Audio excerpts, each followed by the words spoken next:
नमस्कार. छायाज रेसिपीजमध्ये आज आपण 2 झटपट नाश्त्याच्या रेसिपी बनवणार आहोत. सुरुवात करूया. तर पहिली रेसिपी बनवूया. पहिल्या रेसिपीसाठी इथे मी 1.5 कप पोहे घेतलेत. जाड किंवा पातळ कोणतेही पोहे तुम्ही इथे घेऊ शकता. आता या पोह्यांमध्ये भरपूर पाणी घालायचं आहे आणि हे पोहे 2 वेळेस स्वच्छ धुवून घ्यायचे. तर इथे मी 2दा पोहे धुवून घेतले. यानंतर याच्यातलं सगळं पाणी काढून टाकलं. असं चाळणीमध्ये मी पोहे काढून घेतलेत. असेच हे 5 मिनटं ठेवून देऊया, म्हणजे सॉफ्ट होतील पोहे. 5 मिनटानंतर हे पोहे मी एका बाउलमध्ये काढून घेतले. आता यामध्ये बारीक चिरलेला कढीपत्ता घालायचा आहे, किसलेलं आलं घातलं आहे, बारीक चिरलेली हिरवी मिरची घातली आहे, बारीक चिरलेली कोथिंबीर घातली. यानंतर चवीप्रमाणे मीठ घातलं. यामध्ये अर्धा चमचा जिरं घातलं आहे. आता इथे मी अर्धा कप दही घेतलं आहे. थोडंसं कमी आंबट असलेलं दही घ्यायचं आहे. आता हे सगळं मिक्स करायचं आहे. यानंतर इथे 3 मोठे चमचे तांदळाचं पीठ घालायचं आहे. तांदळाच्या पिठामुळे रेसिपीला कुरकुरीतपणा येईल, त्याचबरोबर पोह्यांना बाइंडिंग यायला मदत होईल. आता हे सगळं असं हाताने मळून घेतलं. हे थोडंसं ड्राय वाटतं आहे, तर इथे मी अर्धा कप पाणी घेतलं आहे. अर्धा कप पाणी घालून हे असं मळून घ्यायचं, थोडंसं सॉफ्ट करून घ्यायचं.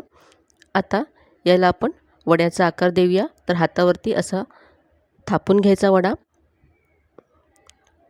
आणि जसं मेदूवड्याला आपण होल करतो त्याप्रमाणे सेंटरला होल करून घ्यायचा. तर असे हे वडे मी तयार करून घेतलेत. आता हे वडे आपण फ्राय करूया. कढईमध्ये मी तेल छान गरम करून घेतलं. तेल गरम झाल्यानंतर गॅसची फ्लेम स्लो करायची आणि वडे सोडायचे. आता मीडियम फ्लेमवरती हे वडे आपल्याला कुरकुरीत होईपर्यंत फ्राय करून घ्यायचे. तर मस्त गोल्डन ब्राऊन रंग आला वड्यांना. काढून घेऊया. तर अगदी झटपट ही रेसिपी तयार होते. वरून मस्त क्रिस्पी होतात ते वडे. पाहू शकता दिसायला किती छान दिसत आहेत. तुम्हाला इथे मी एक वडा तोडून दाखवते.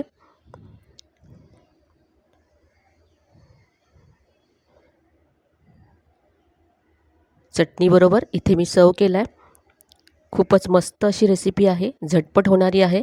घरी असलेल्या साहित्यामध्ये तयार होणारी ही रेसिपी तुम्ही कधीही नाश्त्यासाठी किंवा कोणी पाहुणे येणार असतील तरीही झटपट तयार करू शकता.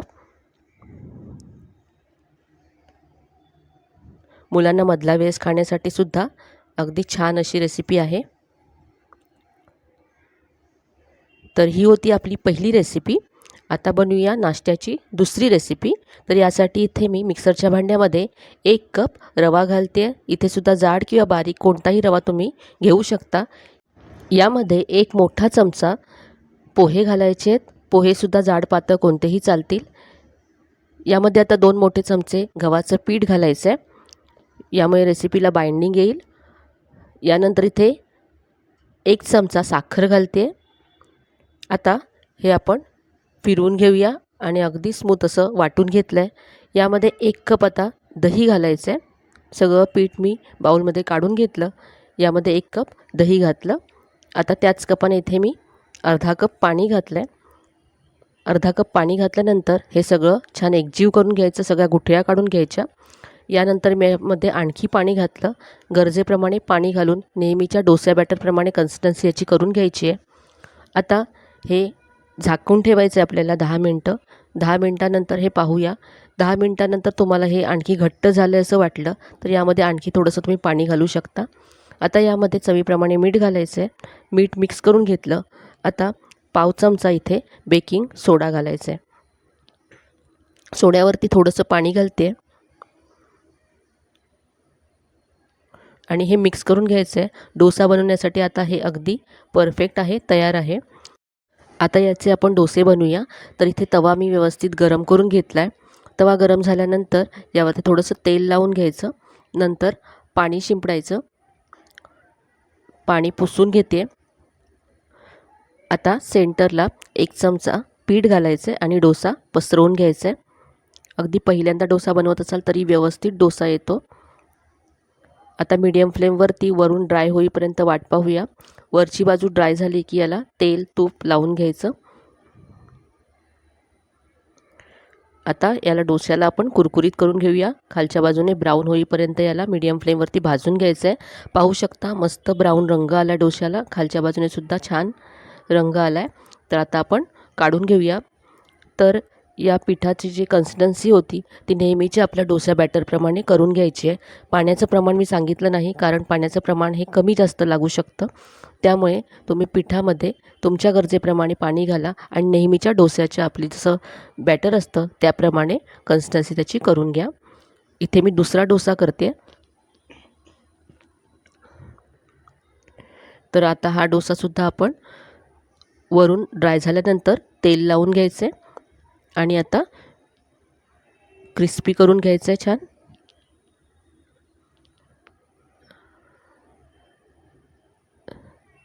तर हा आपला दुसरा डोसासुद्धा छान कुरकुरीत झाला आहे, ब्राऊन रंग आला आहे. काढून घेऊया.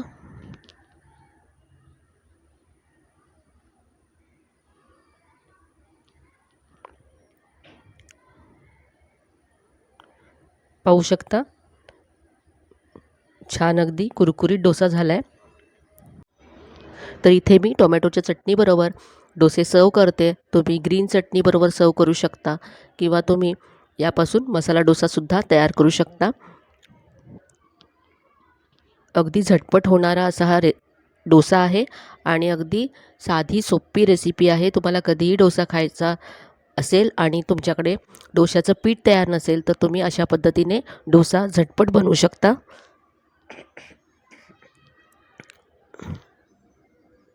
तर आजच्या ह्या दोन्ही रेसिपीज तुम्हाला कशा वाटल्या कमेंटमध्ये नक्की कळवा. रेसिपीज जर आवडल्या असतील तर व्हिडिओला जास्तीत जास्त लाईक करा, शेअर करा. चॅनलवर नवीन असाल तर चॅनलला सबस्क्राईब करायला विसरू नका. चला तर मग पुन्हा भेटूया अशा छान छान आणि नवीन नवीन रेसिपीजसह. तोपर्यंत धन्यवाद.